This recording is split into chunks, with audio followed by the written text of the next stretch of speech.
All right. Yes.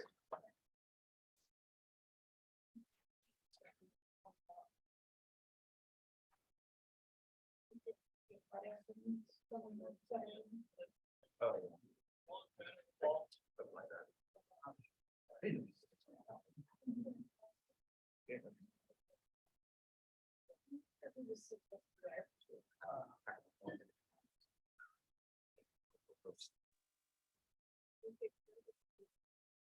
For all chains of ideals that look like this, the chain stabilizes, if and only if every ideal is finitely generated.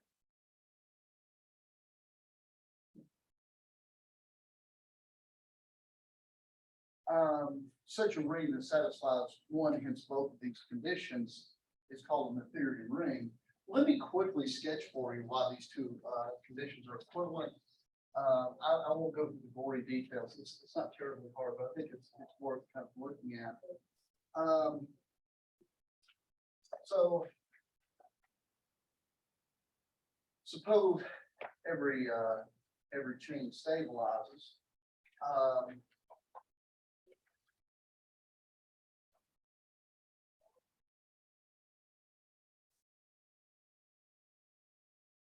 So suppose that I in R is a proper ideal. Might as well assume it's proper, right? Because clearly the whole idea is generated by one, and that's rather silly. Anybody, how can we show that I is finitely generated if we know that every ascending chain stabilizes?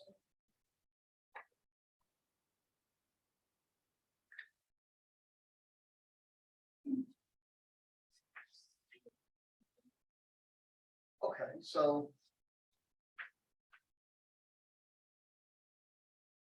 let X be an I, right? Yeah.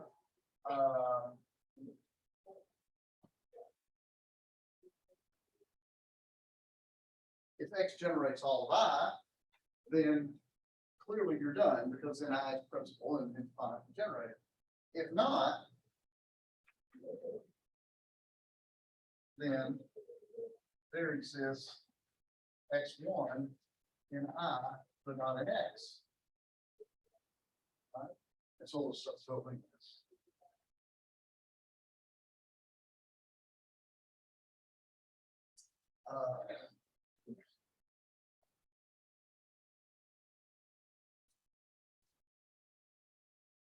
Right? If I equal X1, then done. Else there exists X2, then I minus X1.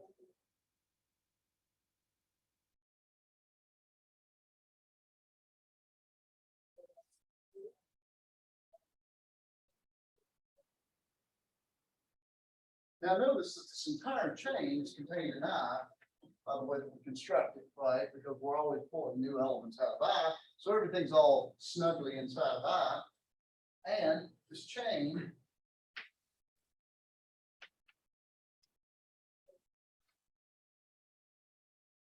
stabilizes. So there exists N such that X1 Xn is equal to X1 X2 Xn plus 1. But this means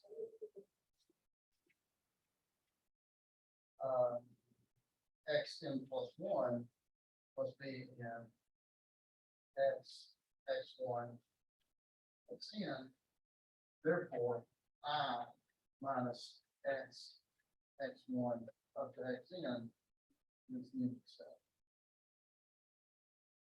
Hence, I is finally generated by X1 all the way to X. Okay. How about the other direction? What if we know that every ideal is finally generated? how do we know that every ascending chain stabilizes? Well, suppose you have I1 inside I2, inside I3. In forever, right? And our hypothesis is what? Every ideal is finitely generated. We want to show that this chain stabilizes. Any ideas? Good.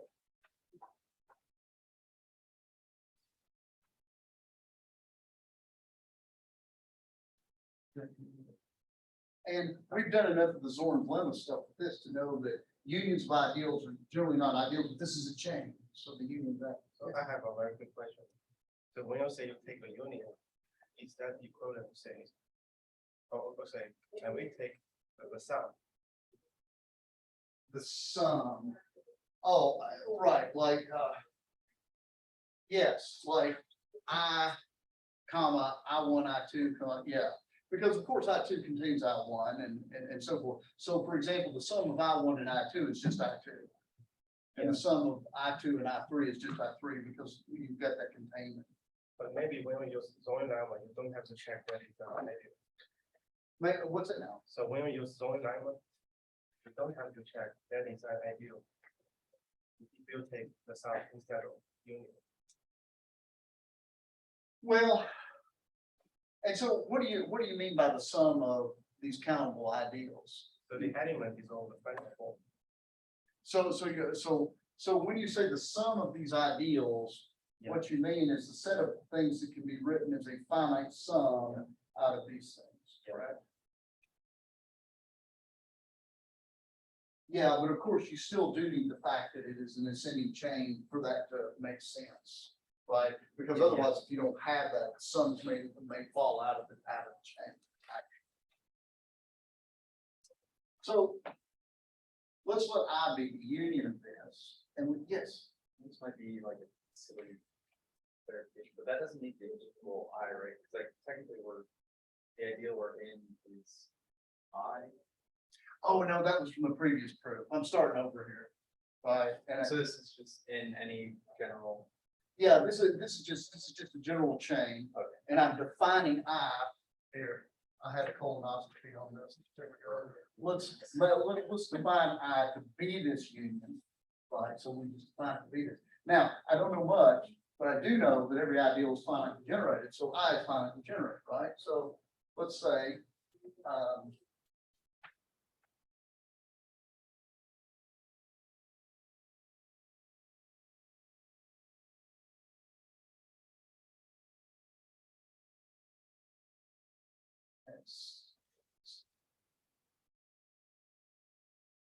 so I know that I is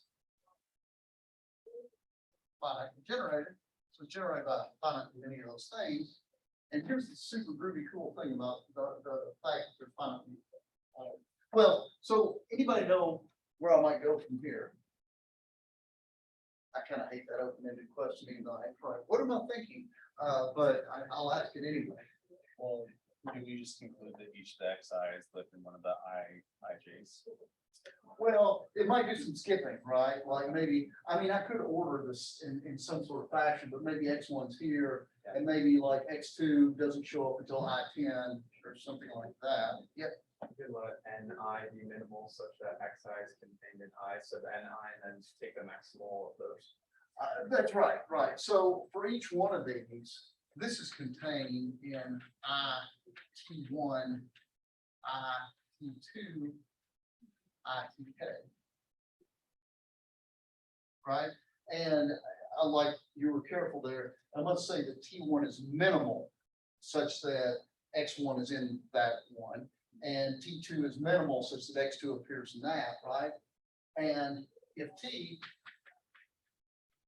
is the maximum of these numbers, then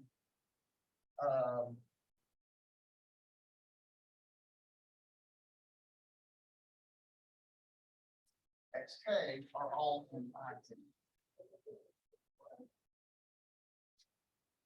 Now notice.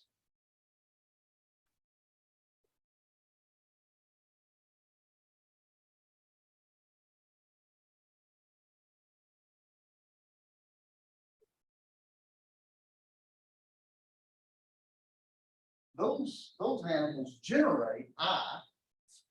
And of course, I contains IT because I is the union of all things. And so we must have equality.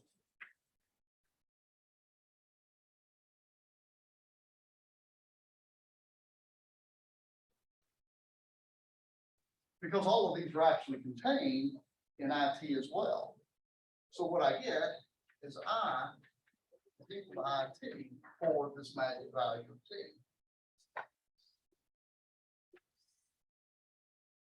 And so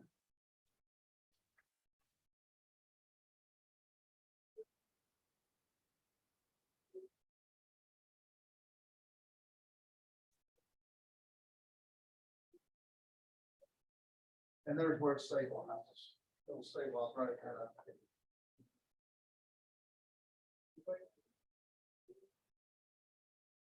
Now,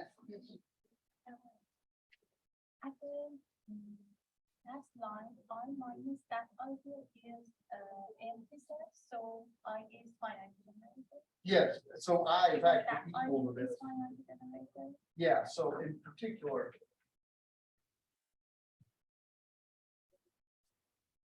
And so I is finite.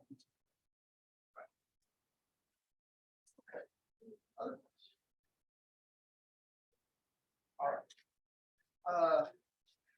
Like I said, Stick's theorem is kind of a big fat clue to show that this notion of the theory in this here is actually a very good one.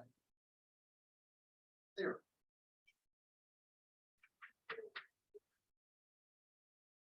And I want to, this proof is a really cool proof, and the proof will actually introduce, like it's a conductor type argument, which is an interesting way to look at things, and is useful in many theorems of computative algebra.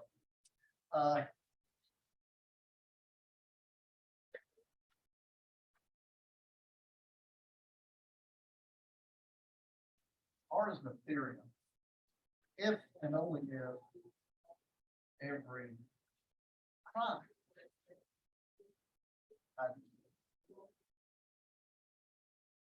is final. This is a really cool result because what does it mean to be Noetherian? It means that every ideal is finitely generated.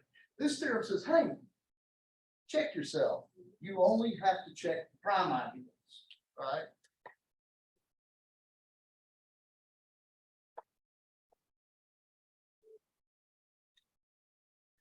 Okay, so let me do the easy one first. If R is Noetherian, every ideal is finitely generated, therefore every prime ideal is finitely generated, right? The interesting part is you only have to check primes and you get everything. Right? So, for the other direction, I'm going to incorporate the following strategy. So here's the strategy for the other direction. I am going to, step one, assume that there's an ideal that is not finitely generated. Step two, show that given that an ideal is not finitely generated, it is contained in an ideal that is maximal with respect to the property that it is not finitely generated. Step three, I'm going to show this is a prime. Right? And so that will show that if you have any ideal that's not finitely generated, you must necessarily have a prime ideal that is not finitely generated, and that will give you the information. So suppose first that there exists I and R such that I is not finitely generated. And here's the first step of my strategy is I claim there exists, an ideal that, we'll call it P, that is maximal with respect to not the finite interval. Okay, what does this mean? This doesn't mean it's maximal. It means that if you've got any ideal that properly contains it, it must be finitely generated.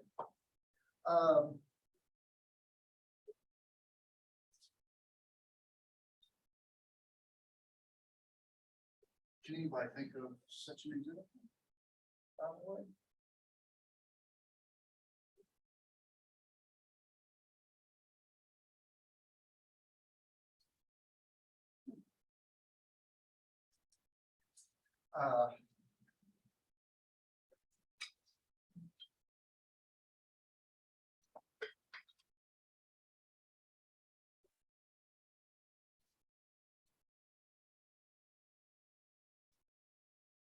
So I'm gonna go through the details of this later, but I'll show you something just kind of fun.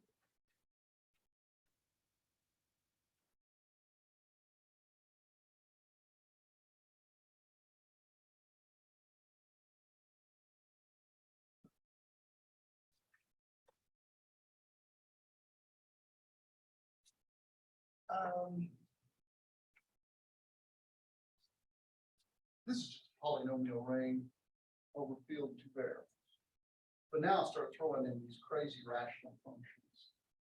And in this ring, basically, what happens in this ring is y is now divisible by x arbitrarily large number of times. If you let's localize this maximum ideal m, where m is generated by x, y over x, y over x squared, cubed over x.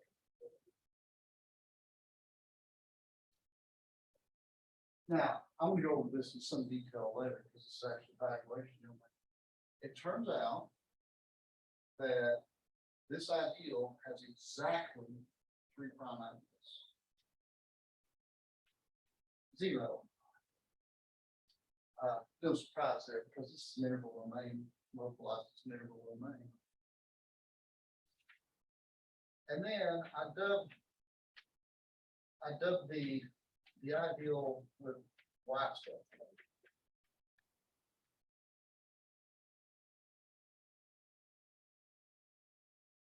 I'm tempted to think that this is the ideal generated by y, but it's not, because notice nothing times y gives you this, right? Because there is no 1 over x in this ring. That's a prime ideal, actually, turns out. Because think of it this way, sloppily think of it this way. If you kill everything with a y in it, you get a polynomial ring over a field, which is an integral domain. And then you get 1 over prime, it's maximal. And it's generated by C below, right? Which is kind of weird. Right, because notice that x divides every power of y, because x times y over x is y, and x times y over x squared is, and so forth and so on.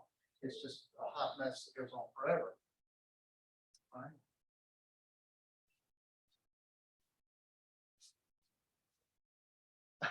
There's a couple of things that might, especially if you work mostly in things that are Noetherian rings, there's a couple of things that kind of baffle the mind here.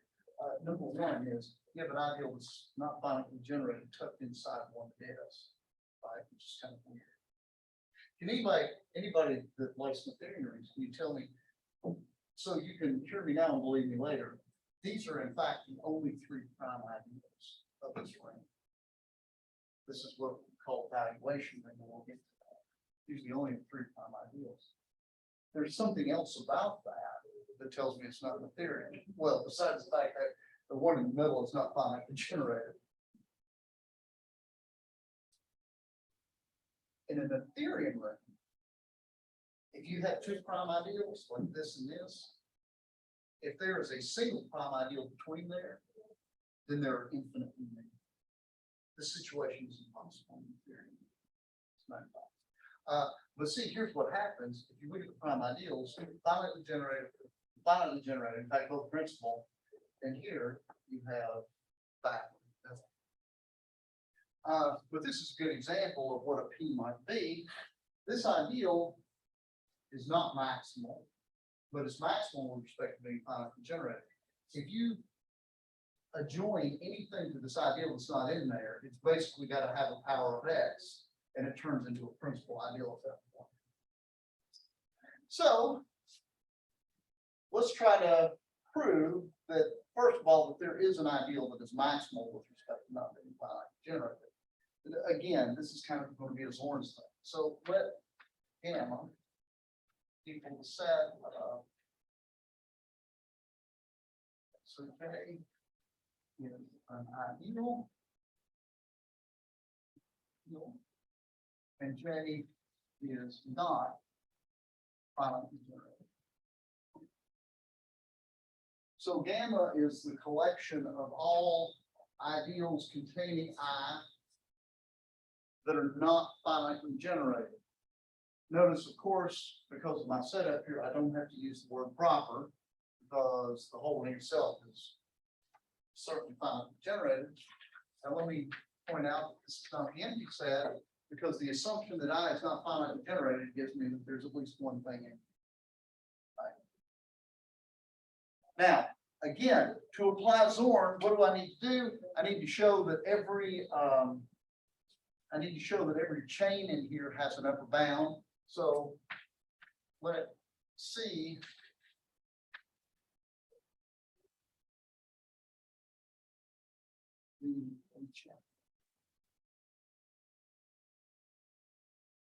oh, and of course I didn't say this, but the partial order as usual for this is set theoretic conclusion.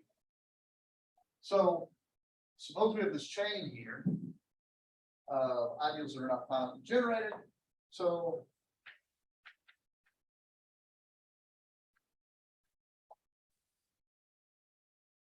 and so we think our usual strategy, that we always seem to do with this Zorny stuff, is we take this chain, we take the union of everything in the chain. And we hope that this is a maximal element. So notice U is an ideal. You can stop me if you want, but I think I'll kind of skip that because this theme has come up over and over again because of the fact these J alphas are a form of chain. This is an ideal. U is an upper bound.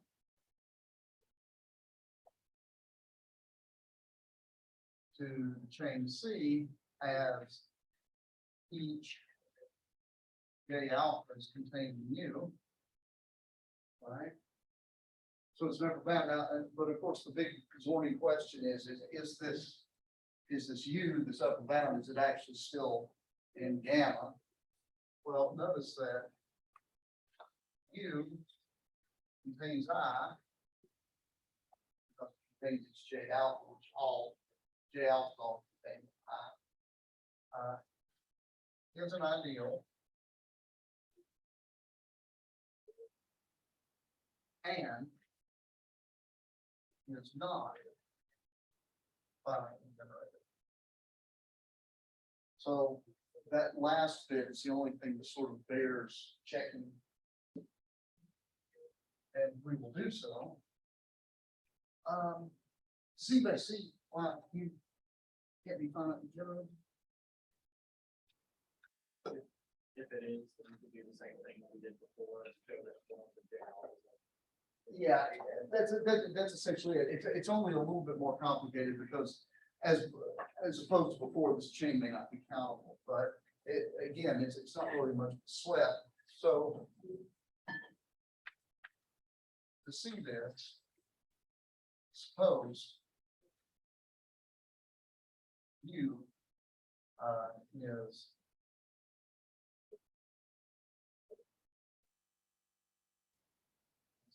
generator. Then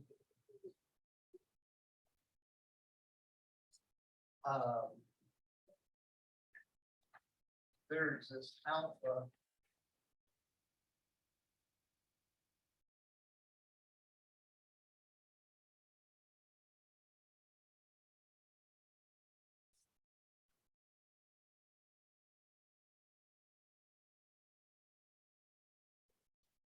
You gotta love the fact that it's finite, so there must be something in the chain, because each one of these is contained somewhere in the chain, right?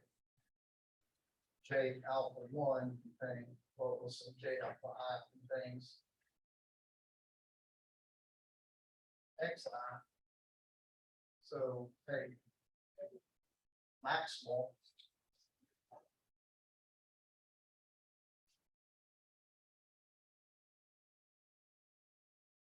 The alpha to the index of maximal J alpha I. That's the, each one of these is contained in one of the J alphas. And if you look at those J alphas, because of the fact this is totally already set, one of them contains the rest. And so just take alpha and do that one. So X1, X2, Xn equals U, which contains J alpha. We have quality.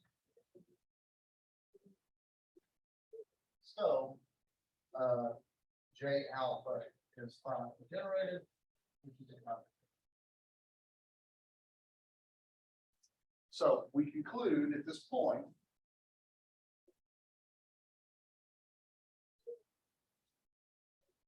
so U in gamma is an upper bound. So gamma has a maximum.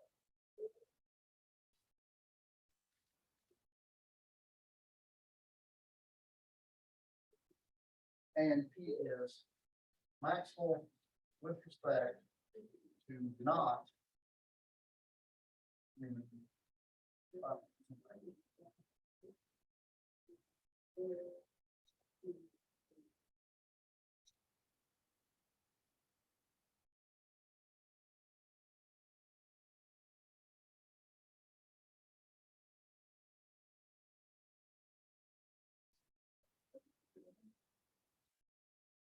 okay, so step one, we found that there is in fact an ideal that is as big as possible, with respect to being generated. The last step is to show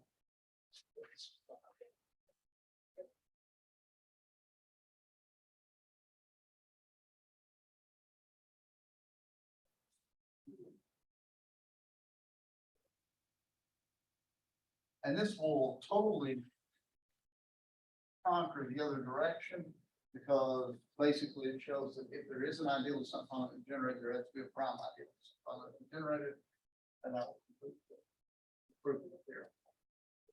Okay, so to this end, what we want to do is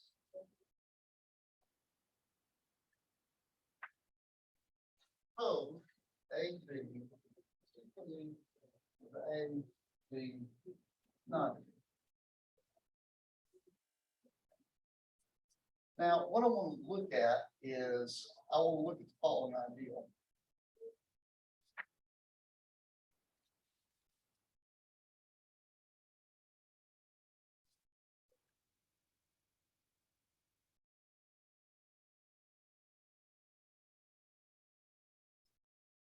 A is going to be the collection of X and R.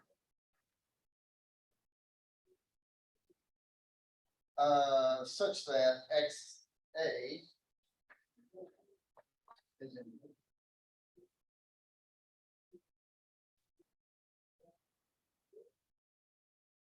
Now,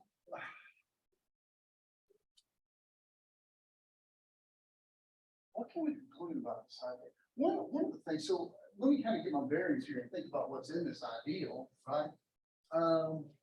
It's everything in R that blasts A that A above, back into P. Well, you know what? P itself is an ideal, so that must be true, right? But maybe it's equal. But it actually can't. Can anybody spy something else in A? It's not in P. B.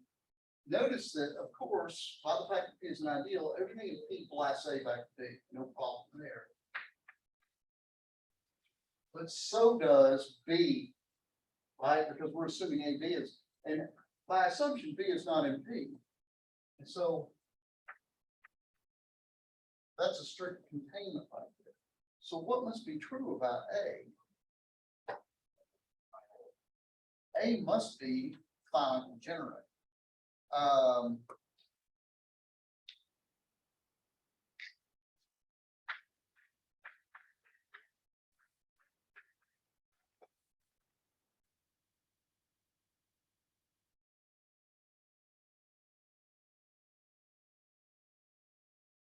So A must be it must be finitely generated. It strictly contains P, which is as big as possible, with respect to not being finitely generated.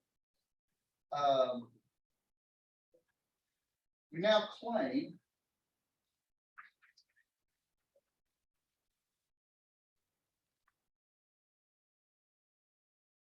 that P is this, alpha 1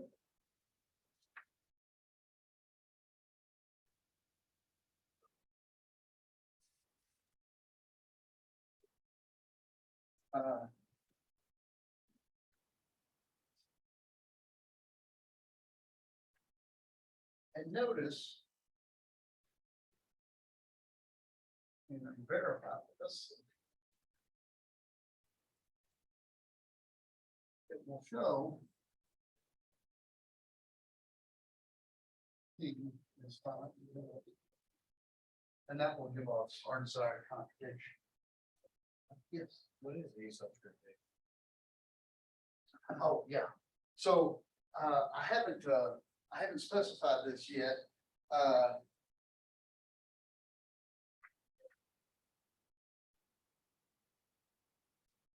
So here's what I'm saying. I'm saying, and this is my bold claim, that this P can be generated by n choice elements out of P itself plus A times little a, where this is A. Now, if A is generated by, let's say A is generated by T1 up to Tj, then really all I have to do is add T1 to Tj is another collection of finite generators. And now I have P generated by N plus Jj. I didn't write down the generator for A, it just only matters if A is finite generated.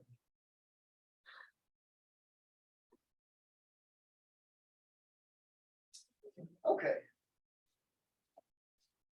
So, yeah, I love this little trick here. So let's so here's going to be my claim. Let me first point out, of course, that notice that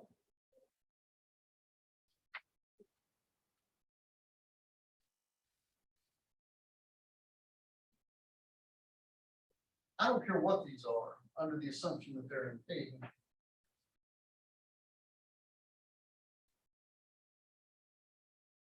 That's certainly true, right?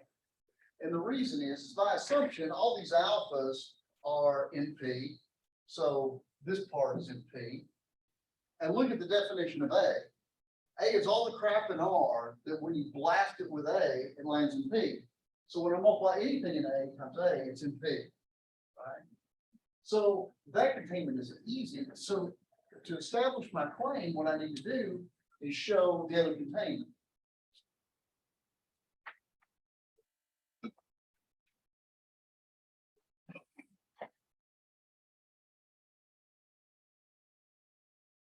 So to that end, let P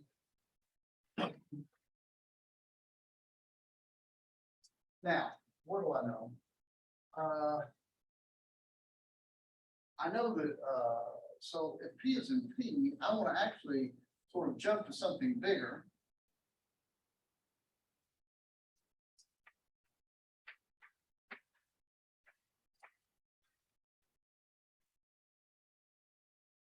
notice that if P is in P, then it's certainly bigger in this bigger ideal, right? I mean, I feel like a total tool saying that, it's kind of obvious, isn't it?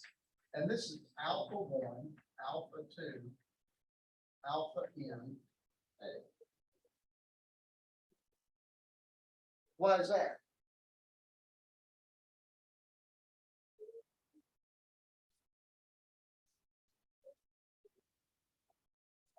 Just do there.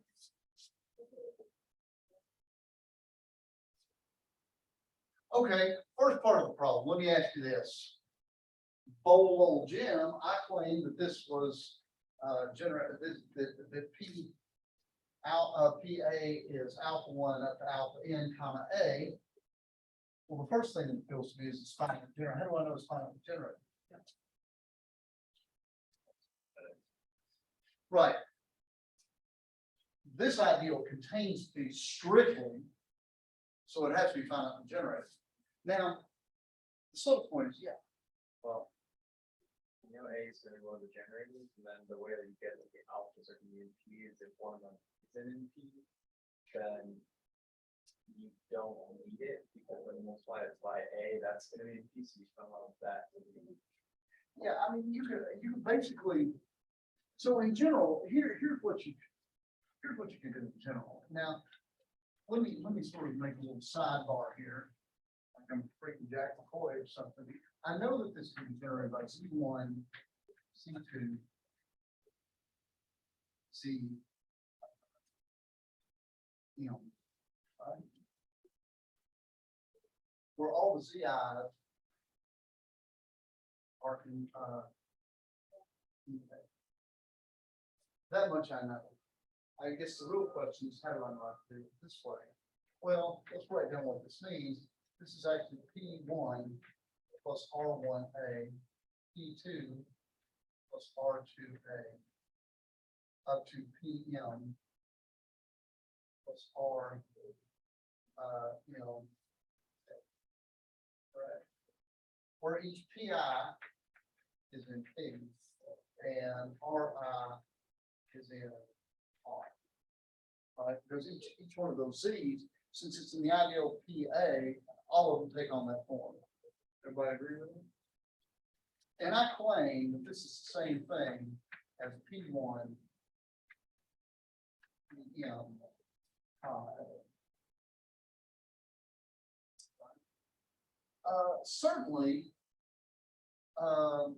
certainly each one of these is a combination of stuff in here. So I've got this containment, right? Because P1 plus R1A is just P1 plus R1 times this, so forth and so on, right? Why do I get the other containment? Why is, for example, P1 in there? Because it's in P, those generating. Right. Let me point out that I could harmlessly add A to this generating set. Right, because we already know that A has to be in. So I could just add A to this generating set for free, right? And once I've got A in this generating set, then I can use that to nuke out all these and just have the kids. So that's a slightly subtle point, but it's worth noting that yes, I can do this and assume that all these alphas are in P, and then I got A passed. And this is actually going to be helpful because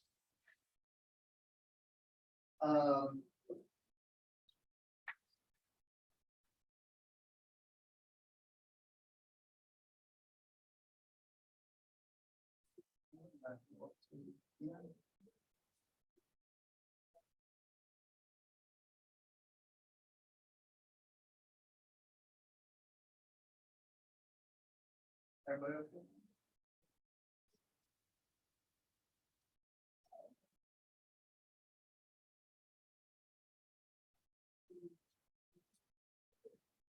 Let's see how this helps. Now everything with your RA is in P. That's it. That's it.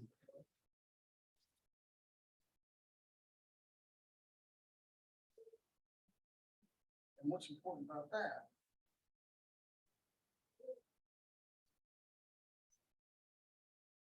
look at the definition of capital A. It's all the crap in R that throws A into B.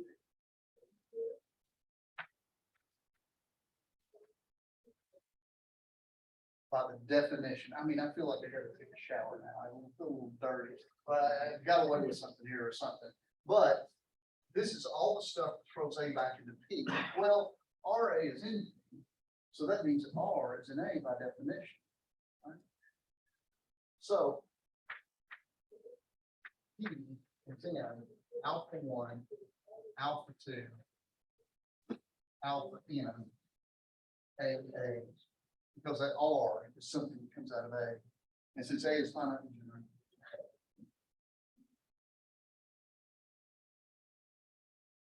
Any questions?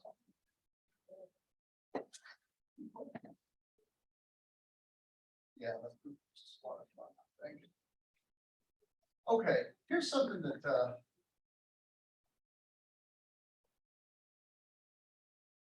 I'm discussing with some of you, I think the math part, actually,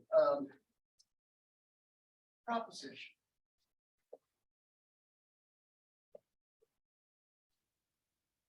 One, 413, if. Yeah. Is contained primes.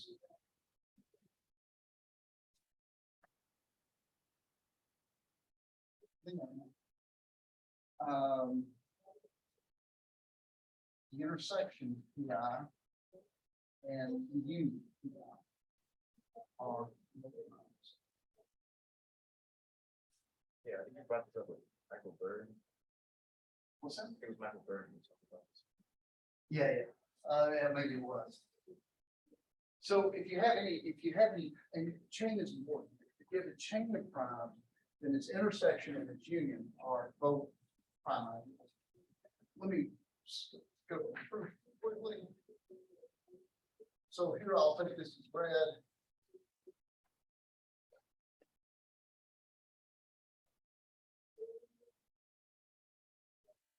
Both ideals. This is kind of a, of course, this is the intersection of any intersection of ideals is ideal.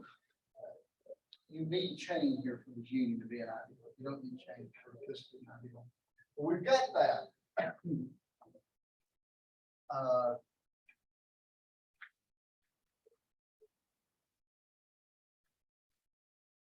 Let me next step now. Well, Q be this. I want to show that Q is prime. We already know it's ideal.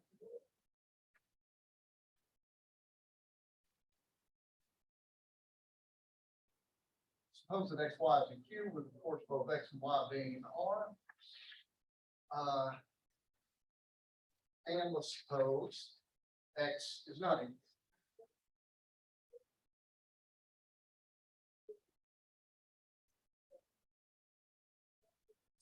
Okay, so this is the way I'm going to prove that this is prime. I'm going to assume that the product of X and Y is in Q, and I'm going to suppose one of them is not in. So the burden, of course, now is to show that Y is in every single one of these PI. So suppose I is such that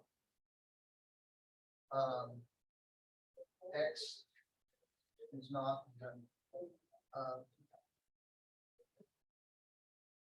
and notice such an index must exist because I'm assuming that X is not in the intersection. So there must be at least one of those little subprimes that it's not in. All right. And XY is in PI, then Y is in PI.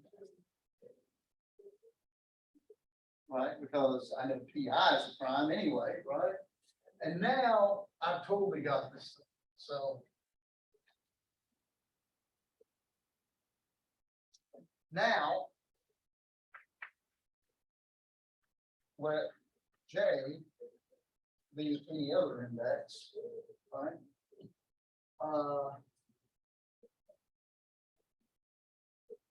If PJ contains PI, then Y is in PJ. because Y is in PI, and this is something that contains it, so it's gotta be there. On the other hand, if PI is contained in, or I'm sorry, PJ is contained in PI, so in fact, if this prime ideal is smaller, then X is not in PJ, because X is not in PI, so it can't be in any of the smaller ones. So, Y, therefore, Y is in PJ for all J, so Y.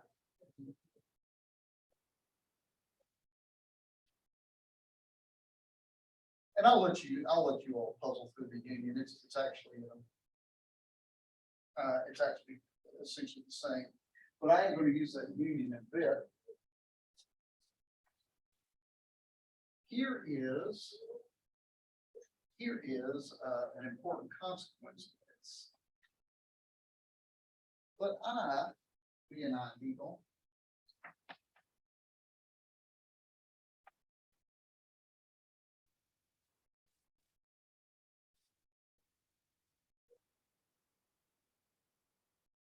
And P are a prime.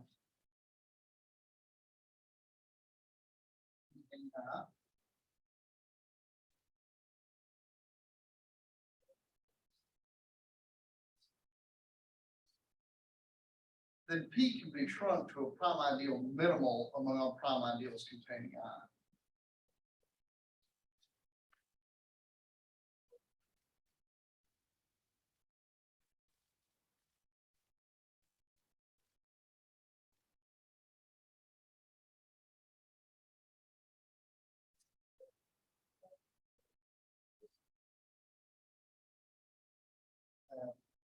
Is minimal with respect.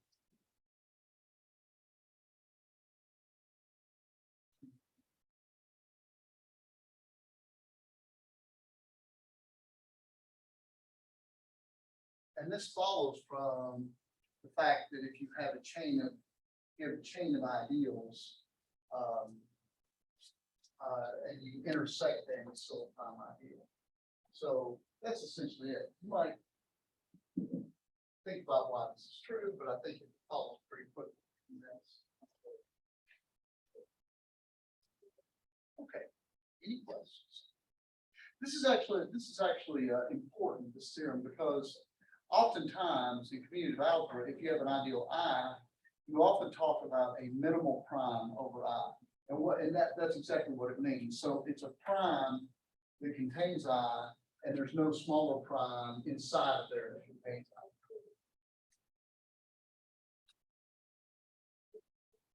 And let me point out also that you can have many minimal prime ideals containing an ideal, right? In some rings, you can only have finitely many, but in some rings, you can actually have infinitely many distinct minimal prime ideals containing an ideal. So we'll talk about the next one for last time, but let me record this for you. And this is I think sometimes referred to as next neighbor, and it's an important result here. Theorem.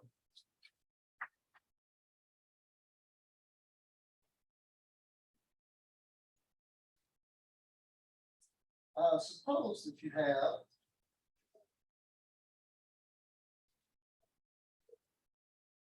distinct primes.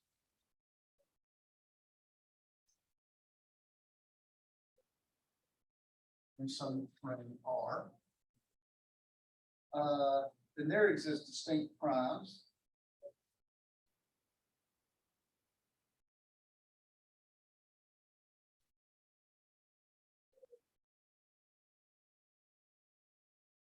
Q1 inside Q1, again strict because they're distinct, such that is contained in is contained in Q1, strictly contained in Q1, Q, with no prime strictly defined.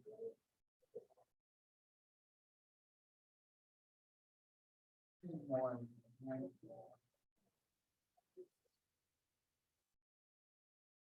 so in other words, if you have, this is another kind of growing sort of thing. If you have a small prime and a bigger prime, you can actually sort of squeeze this down. This is P, this is Q.